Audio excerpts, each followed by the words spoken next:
Good morning. Well, I have no idea what the weather's meant to be. Yesterday, mid to high 20s. Today was meant to be hotter, and tomorrow, Monday, they're expecting 39. So, standard Melbourne weather.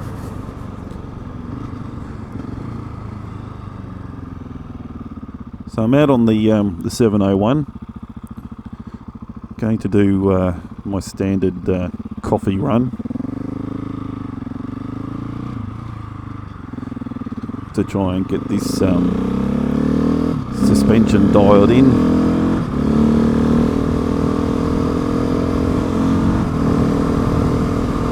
After my last ride, which was the day I picked it up,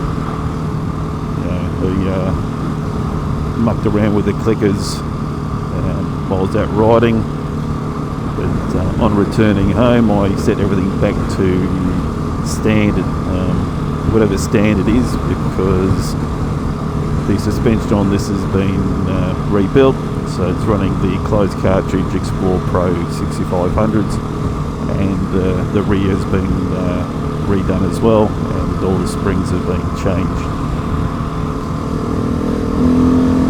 So using the WP 6500 guide, I guess, I've got it set between a comfort and a standard for, in their listing, a 501, because the 701 is not listed, and have the rear set according to the Husqvarna manual, so it's between a standard and a comfort. We'll see what today brings, but so far it feels a little bit better on the road, but off-road is where we'll see if we got it anywhere close to right. Anything, well, I won't say anything, but compared to what it was when I picked it up, so far it's feeling a whole lot better.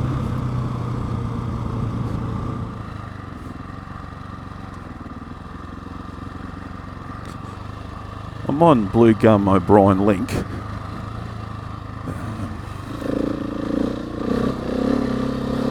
The gravel kilometres to get here, and testing some of the suspension on the corrugations. Feels pretty good.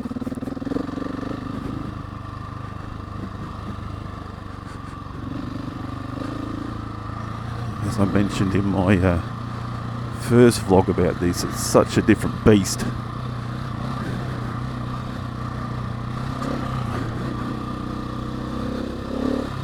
The suspension, the tyres, the way the weight's distributed. I filled up both tanks this morning, so there's I guess 17 kilos in the back and 5 kilos up front.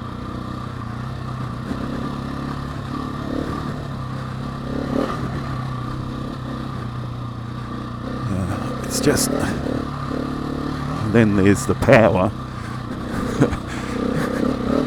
Everything happens so much quicker, so it's going to take a little while to get the hang of this. I'll get on back onto O'Brien's Crossing Road, head up to XL Track. As I mentioned, the same loop to get out to coffee, and see how we are with the clickers on this.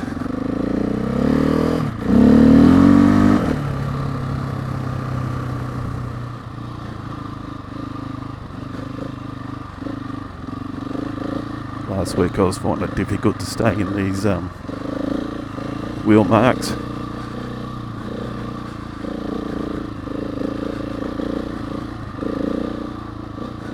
There you go. Much more confidence inspiring.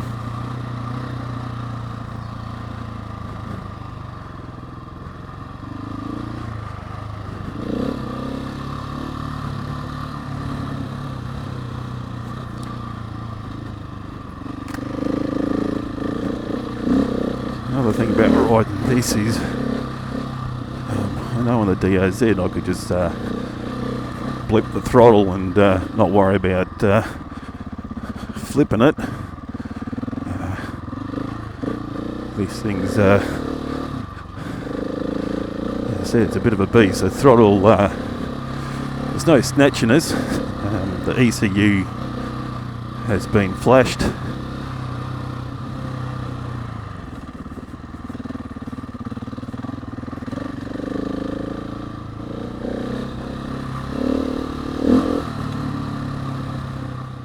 So this is the mud bog I got stuck in prior to New Year, and this is the point where I made a decision to purchase a 701. I had looked at the 701 in the past, and also looked at Tanneray 700 World Raid. So when I was stuck in here trying to dig the DRZ out, which is 160, 170 kilos with a full tank of fuel, it kind of crossed my mind that if I want to do the riding that I enjoy, then a 200 kilo plus World Raid wouldn't fit what I need. Listen to me. I need this, okay? Starting from, I guess, the back, running a XL Takasago rim, and that's running Hahn hubs, and that's front and rear. Molecule skid plate, so that reduces all that pinging. Lots of carbon fibre from Tecmo, so from this side clutch cover, Vanash gear lever, a wider rally peg. Straight to the top, you can see it's running a Seat Concepts seat. There's also a Ray Garage 5 litre fuel tank up the front. Moscow Moto Reckless 10.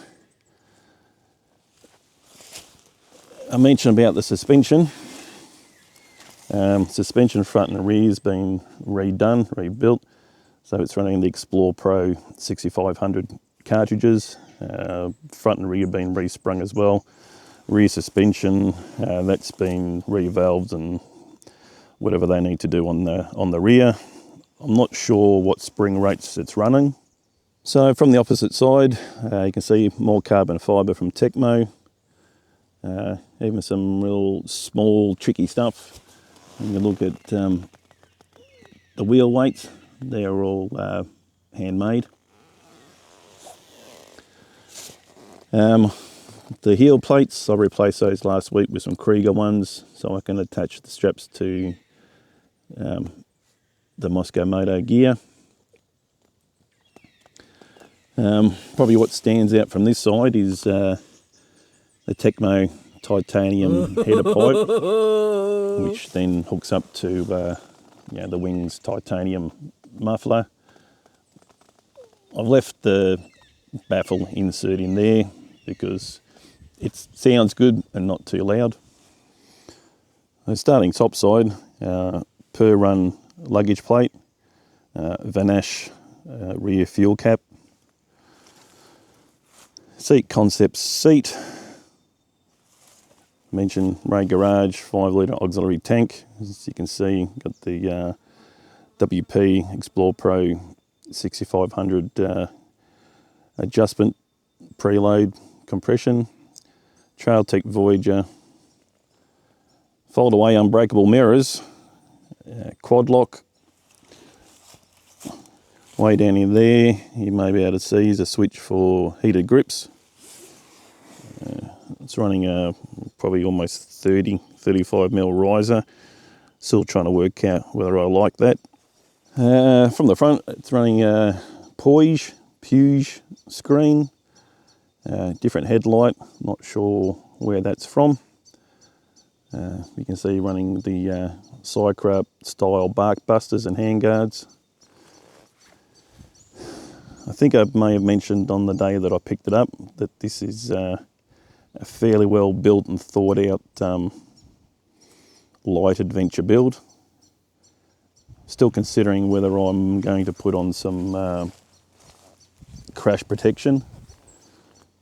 Yeah, I probably will, just in case. Still got to pick up some haul straps.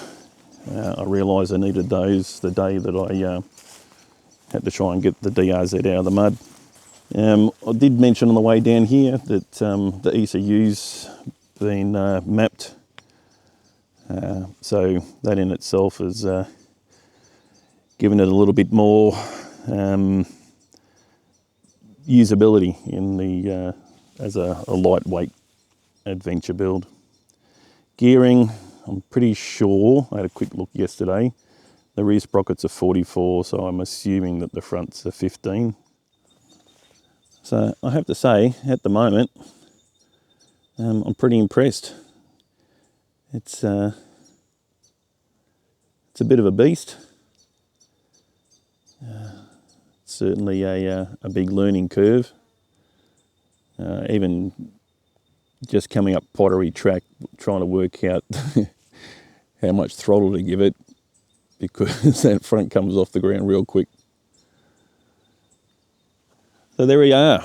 This is the Husqvarna 701. I was thinking of, I mentioned on the day I picked up, got to come up with a name. I'm leaning towards Sven, because it's a nice Austrian name.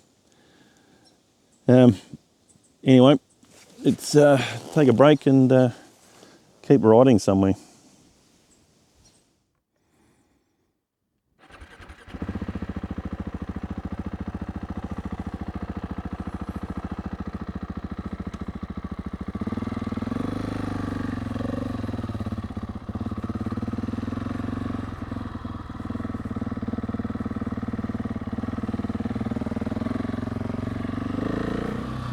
I was talking earlier about this 701 build. I won't mention names as to who built it, but he is a pretty highly respected, retired, ex-sponsored Husqvarna rider. A lot of skill, a lot of knowledge, and I guess I was lucky enough to come across this and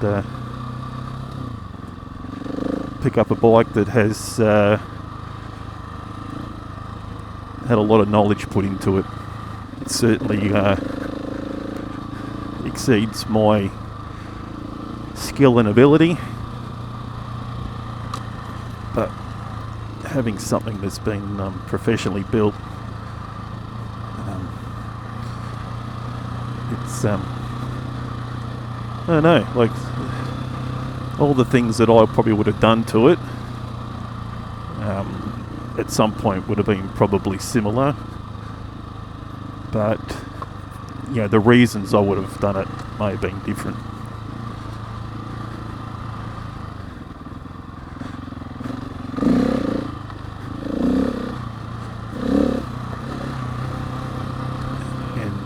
The ECU work,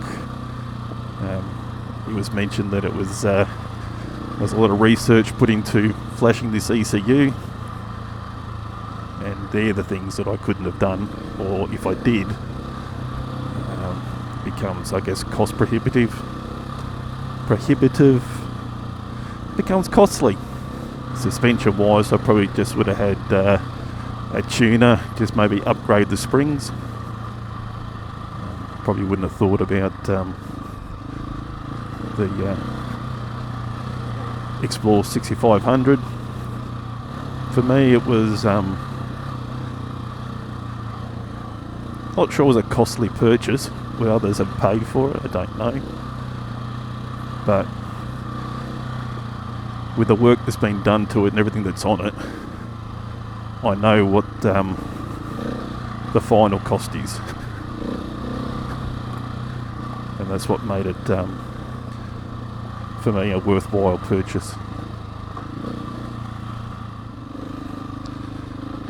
this type of riding where I could back off the compression a little bit, I think.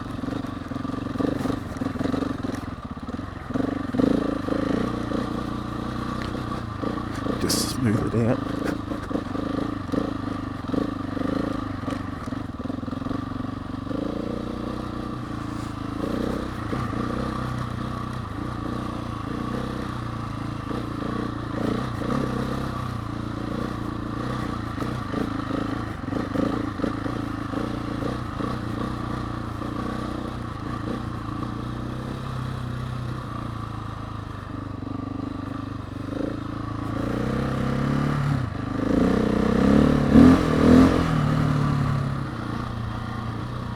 I'm on Easter Monday track. Stopped midpoint on the downhill and softened the compression front and rear by one click. See how that feels. See if it just irons out that initial, those small little bumps. I'm back on Old Ashbourne Road between Easter Monday track and mid Old Ashbourne Road. Put the rear compression back to where it was. Just that short distance. Just didn't like the way it was handling.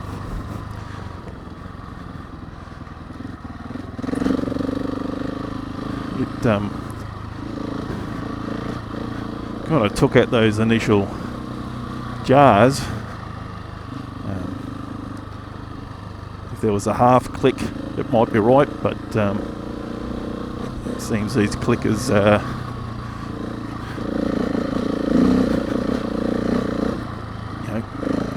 one click is a fair amount. Currently left the front still one click softer. See how that goes.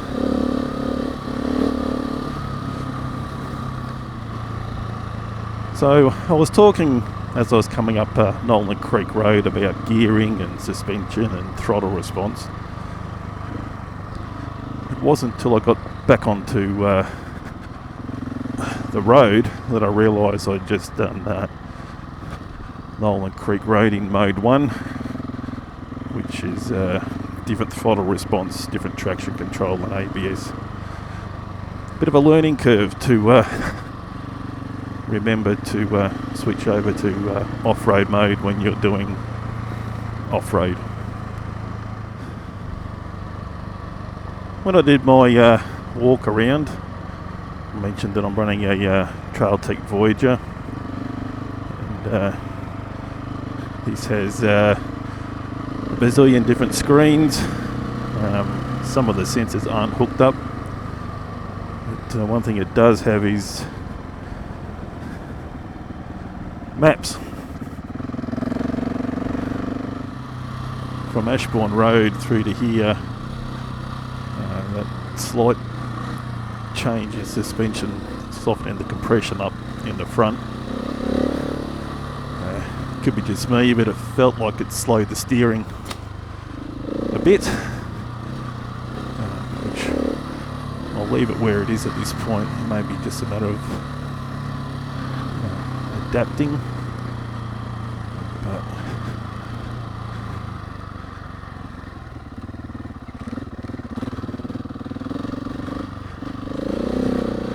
as I was saying, it might be just a matter of adapting, or if I'm not happy with it, just return it to where it was and called it a day, other than preload.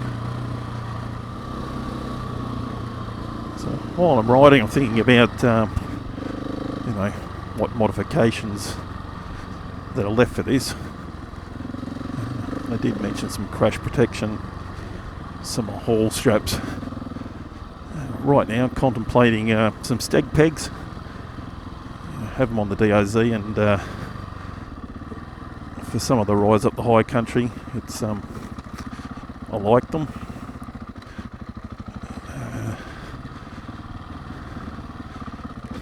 The Husqvarna seat's fairly wide, so when you look at the 690, similar to the same bike, different seats. So this kind of feels a little wider at the knees. So just to try and get, I guess, a little bit of purchase on the uphills and some other parts of the riding than some stick pegs might be suitable.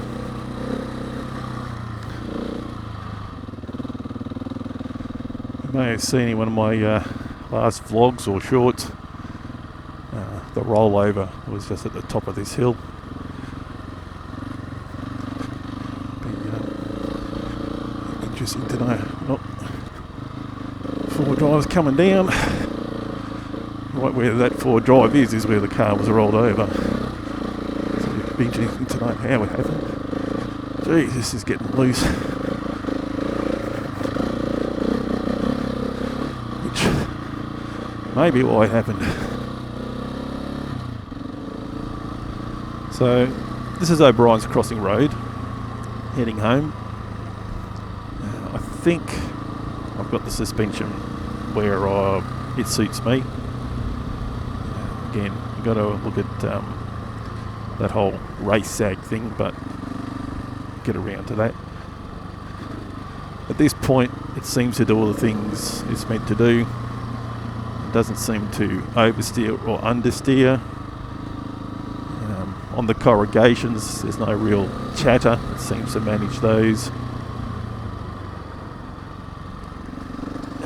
If the back does slide out, it's easy to get it back into control.